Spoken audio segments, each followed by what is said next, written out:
قسمت دوم داستان.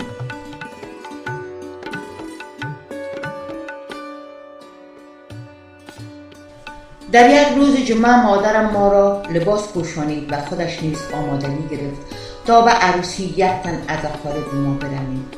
ما 3 برادر در کنار پنجره اتاقم پسران و دختران کوچه ما را تماشا می کردیم.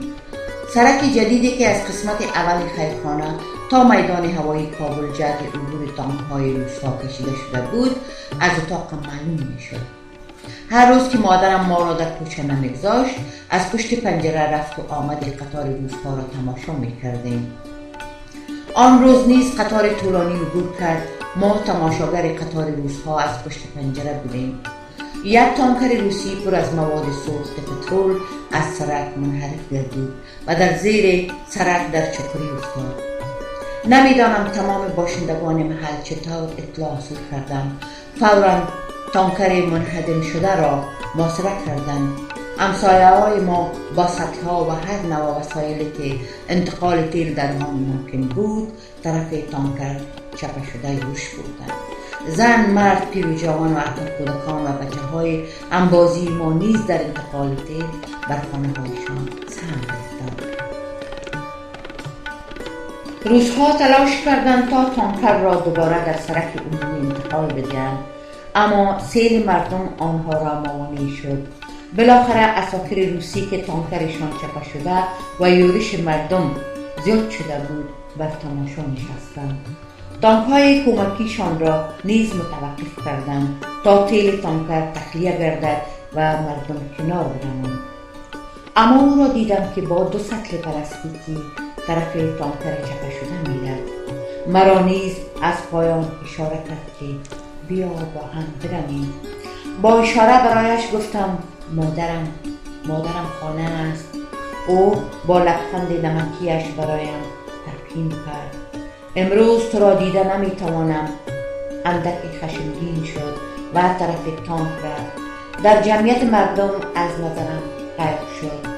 میخواستم آهوی مردم را تماشا کنم، اما مادرم زودتر آمده شد و ما را به خاطر اشتراک در عروسی منزل را ترک کردیم. شب که به خانه برگشتم مرد کهنسالی که مسئول نگهداری ما بود با مادرم حادثه ای را که اتفاق افتاده بود مخفیانه قصه می‌کرد و مادرم لبش را دندان گرفته بود و سرشور می‌داد و رنگش پریده و سراسیمه معلوم می‌شد. مطمئن نبودم درباره کی قصه می‌کند. تنها کلمه عریق را شنیدم. عریق برای چی و در کجا؟ زیرا شب تاریک بود. آثار و علائم سوختگی در کوچه دیده نمی‌شد.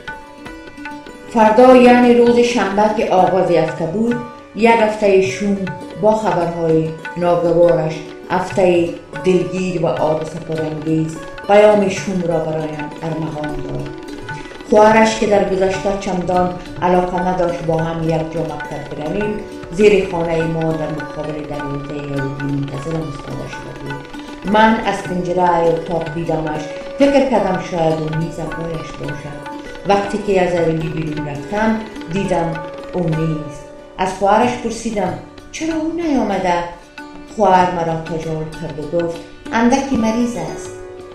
هر دو با هم مکتب رفتیم. در مکتب از حادثه دیروز خبر شدم. بعد از رخصتی دوباره به خانه برگشتم.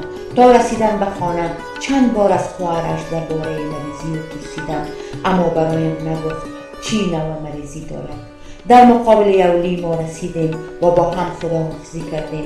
برایش گفتم میخواهم به خانه تان بروم، او را ببینم. خواهرش مرا مانع شد. به خانه برگشتم. دلم گواهی میداد حادثه در شرف بخور. خود را روی تخت انداختم. گمان میکردم خوابیدم، زیرا وقتی که بیدار شدم صدای آهوی مردم از آن سایه که تانکر چپه شده بود به گوشم میرسید. صدها آهو تاثیر خواب نیمه روز شقیقه‌هایم را به درد آورد. با خیز از تختم پریدم و بیرون رفتم. از هر کس پرسیدم دیروز چی اتفاق افتاده. کسی نمیگفت چی واقع شده. محافظ منزل ما که کاکا صدایش می کردیم مرا تشویق کرد تا دنبال کشف واقعیت هایی که دیروز اتفاق افتاده نگردم. اما دل کجا آرام می گرفت، قلبم گریه می کرد، دل در سینه هم تنگ می شد. می خواستم که پرواز کنم و به دیدنش برم. چون مادرم برای کاکا دستور داده بود که من و برادرانم اجازه بیرون رفتن ندهد، او ما را مانع شد. در پشت پنجره اتاقم رای او را تماشا می کردم و امان سطلهای پلاستیکی آبی و دستش و با لبخند نمکین را اشاره می کرد. در چشمان مجسم می شد. ناگهان متوجه شدم موتر تاکسی مقابل خانهشان توقف کرد. پدر و مادرش او را از تاکسی بیرون کردند. دلم لرزید، قلبم تکان خورد. حالت عجیبی برایم دست داد. دویدم، طرف دروازه رفتم که جوای والشم. کاکا خودش را در دم خانهشان رسانید، با جوای سیاهی شد و دوباره برگشت.